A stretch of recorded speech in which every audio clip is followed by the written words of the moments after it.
허락하신 하나님의 말씀은 예레미야서 30장 1절로 11절까지 말씀입니다. 여호와께로부터 말씀이 예레미야에게 임하여 이르시니라. 이스라엘의 하나님 여호와께서 이와 같이 말씀하여 이르시기를 내가 내게 일러준 모든 말을 책에 기록하라. 여호와의 말씀이니라. 보라, 내가 내 백성 이스라엘과 유다의 포로를 돌아가게 할 날이 오리니 내가 그들을 그 조상들에게 준 땅으로 돌아오게 할 것이니 그들이 그 땅을 차지하리라. 여호와께서 말씀하시니라. 여호와께서 이스라엘과 유다에 대하여 하신 말씀이 이러하니라. 여호와께서 이와 같이 말씀하시되 우리가 무서워 떠는 자의 소리를 들으니 두려움이요 평안함이 아니로다. 너희는 자식을 해산하는 남자가 있는가 물어보라. 어찌하여 모든 남자가 해산하는 여자같이 손을 자기 허리에 대고 모든 얼굴이 겁에 질려 새파래졌는가. 슬프다 그날이여. 그와 같이 엄청난 날이 없으리라. 그날은 야곱의 환난의 때가 되미로다. 그러나 그가 환난에서 구하여 냄을 얻으리로다. 만군의 여호와의 말씀이라. 그날에 내가 내 목에서 그 멍에를 꺾어버리며 내 포박을 끊으리니 다시는 이방인을 섬기지 않으리라. 그들은 그들의 하나님 여호와를 섬기며 내가 그들을 위하여 세울 그들의 왕 다윗을 섬기리라. 여호와의 말씀이니라. 그러므로 나의 종 야곱아, 너는 두려워하지 말라. 이스라엘아, 놀라지 말라. 내가 너를 먼 곳으로부터 구원하고 내 자손을 잡혀가 있는 땅에서 구원하리니 야곱이 돌아와서 태평과 안락을 누릴 것이며 두렵게 할 자가 없으리라. 이는 여호와의 말씀이라. 내가 너와 함께 있어 너를 구원할 것이라. 너를 흩었던 그 모든 이방을 내가 멸망시키리라. 그럴지라도 너만은 멸망시키지 아니하리라. 그러나 내가 법에 따라 너를 징계할 것이요 결코 무죄한 자로만 여기지는 아니하리라. 예레미야 30장에서 33장은 유다와 이스라엘이 심판을 받는 이후에 다시 회복이 될 것에 대한 말씀입니다. 오늘 본문인 예레미야 30장에서 우리는 이스라엘을 다시금 회복시키고자 하시는 하나님을 발견할 수 있습니다. 앞장인 29장까지는 거짓 선지자들의 잘못된 예언을 비판하면서 그들의 예언처럼 유다가 1, 2년 만에 바벨론에서 돌아오는 것이 아니라 70년을 다 채워야 돌아올 수 있다는 어쩌면 비관적인 메시지를 이야기했다면 오늘 본문에서는 보다 희망적인 메시지를 주고 있습니다. 하나님께서는 바벨론에 의한 멸망과 포로 생활의 끝을 선포하며 이스라엘의 회복을 말씀하시고 있습니다. 예레미야는 선지자로 40년간을 사역했습니다. 40년이라는 시간은 성경에서 상징적인 시간입니다. 모세도 하나님께 부름받아 40년 동안 이스라엘의 지도자로 살았고 다윗 역시 40년을 왕으로서 역할을 감당했습니다. 그런데 같은 연수였지만 예레미야는 모세나 다윗과는 사뭇 다른 길을 걸었습니다. 모세나 다윗은 비록 기복 있는 시간을 살았지만 대체로는 희망과 소망의 시간이었습니다. 가나안을 향한 소망의 길이었고 이스라엘 역사상 가장 빛나는 시절이기도 했습니다. 이에 반해서 예레미야의 40년은 참으로 우울한 시간이었습니다. 그의 사역에는 늘 하나님의 진노와 심판이 주제였고 예루살렘의 파괴와 동족들의 아픔을 목도하는 기간이었습니다. 그러니까 그의 40년은 침울함이 묻어 있습니다. 아마도 그는 사역하는 내내 말씀을 대언하는 모든 순간 마음이 무거웠을 것입니다. 타인의 심판을 선언하고 끝없이 잘못을 지적하며 돌아오기를 호소하는 일이 결코 쉬운 일이 않았을 것이기 때문입니다. 게다가 가장 힘든 일은 자기가 말했던 것과 같은 일이 눈앞에서 벌어지고 현실화되고 있다는 사실이었습니다. 자신이 선포한 대로 동족들이 잡혀가고 나라가 망하는 것을 보는 그 마음이 어떻겠습니까? 그 모든 순간순간과 시간이 절망의 시간이고 순간이었을 것입니다. 하지만 하나님께서는 절망으로 예레미야서를 마무리하지 않으십니다. 그들에게 희망의 말씀도 선언하십니다. 그것은 포로된 이들이 다시 돌아올 것이라는 사실입니다. 그렇게 이스라엘의 회복을 선언하는 것입니다. 오늘 예레미야의 시선으로 자신의 사역을 바라볼 수 있다면 우리의 인생이 비록 절망과 어려움의 순간이라고 할지라도 우리는 그것이 우리의 끝이 아님을 발견할 수 있게 될 것입니다. 그래서 참된 소망이 어디에 있는지 믿음으로 결단할 수 있게 될 것입니다. 예레미야 앞에는 두 가지 미래가 놓여 있습니다. 하나는 자신의 멸망이고 또 하나는 다시 회복될 미래입니다. 멸망은 당장의 모습이지만 회복은 끝모를 미래의 이야기입니다. 어쩌면 자신이 살아 생전에 그 미래를 볼 수도 없을지 모릅니다. 법보다 주먹이 먼저라고 사람들은 먼 미래보다는 당장의 아픔에 힘겨워하는 것이 사실입니다. 그런데 예레미야가 근시안적으로 당장의 아픔에 집착했더라면 그는 아마 40년간 그런 사역을 하지 못했을 것입니다. 벌써 도망갔거나 삶을 포기했을지도 모릅니다. 그만큼 견디기 어려운 시간이었기 때문입니다. 나의 미래가, 나의 현실이 참담하고 멸망이 정해져 있다면 그 삶을 어찌 살 수가 있겠습니까? 그런데 예레미야는 자신이 선포하는 심판으로 살지 않았습니다. 지금 눈앞에 몰려온 멸망으로 살지도 않았습니다. 그는 하나님의 약속을 바라보며 미래의 회복을 바라보며 살았습니다. 하나님께서 약속하신 그 약속을 굳게 믿고 살았습니다. 그러니까 지금의 현실과 침울함과 절망감을 견디며 살 수 있었던 것입니다. 사랑하는 여러분, 우리 앞에는 막막한 현실도 놓여 있고 신락 같은 소망의 미래도 놓여 있습니다. 하나는 당장 지금 우리 눈앞에서 펼쳐지고 있는 일이고 다른 하나는 막연한 미래의 희망입니다. 하나는 가깝고 다른 하나는 멉니다. 그러면 우리는 이 두 가지 중 무엇을 붙잡으며 오늘을 살아가야 하겠습니까? 예레미야는 현실을 살면서 미래를 꿈꿨습니다. 그 미래가 현실을 견디게 했습니다. 그 희망이 사역을 멈추게 하지 않게 만들었습니다. 우리에게 맡겨진 사역 역시 녹록지 않습니다. 현실을 보면 결코 할 수 없는 일들입니다. 예레미야의 사역이 그 많은 이들의 비난과 저주를 받아가면서도 멈추지 않았던 이유는 그가 바라본 것이 하나님의 약속의 소망이었기 때문입니다. 눈을 들어 하늘을 보십시오. 지금 내 발밑이 아니라 저 먼 내가 가야 할 길을 볼 수 있어야 합니다. 그 소망이 나를 살게 하기 때문입니다. 미래가 지금의 현실을 이끌게 하십시오. 그러면 우리는 살 수 있고 그러면 우리는 견딜 수 있습니다. 그것이 믿음입니다.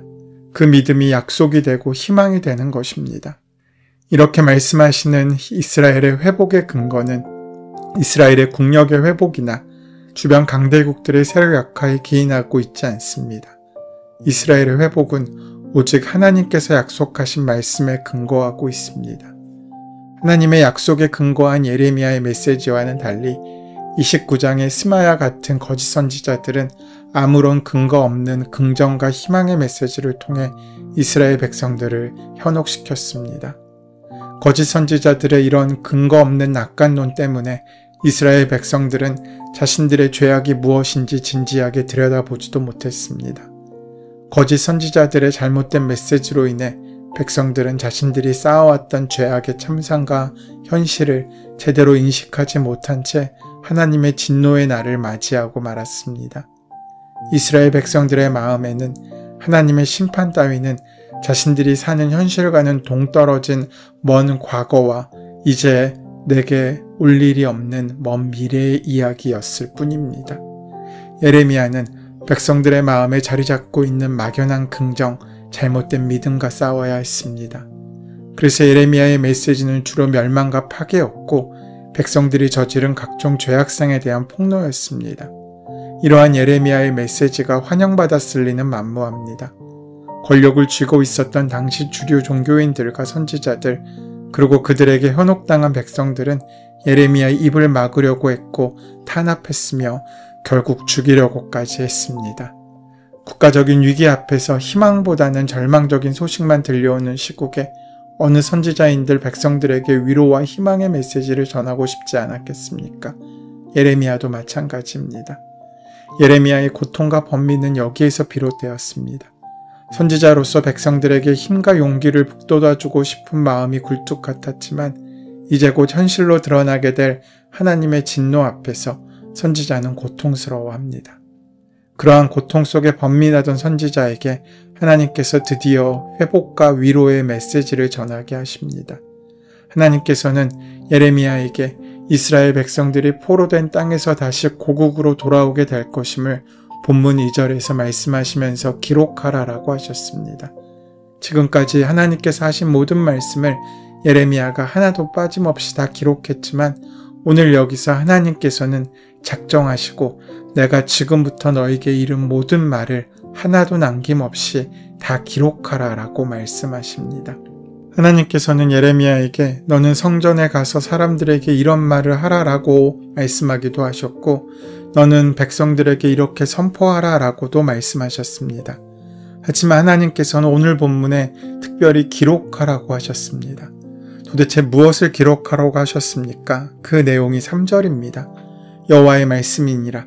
보라 내가 내 백성 이스라엘과 유다의 포로를 돌아오게 할 날이 오리니 내가 그들을 그 조상들에게 준 땅으로 돌아오게 할 것이니 그들이 그 땅을 차지하리라. 여호와께서 말씀하시니라. 하나님께서 기록하라고 하신 것은 이제 이 모든 것들이 다 끝나고 나면 너희가 포로로 잡혀갔던 그 땅에서 반드시 돌아오게 될 것이다. 포로의 귀환의 약속을 말로만 하지 않고 기록으로 하겠다라고 다짐하고 그러니까 지금으로 치면 계약서를 쓰고 있으신 것입니다.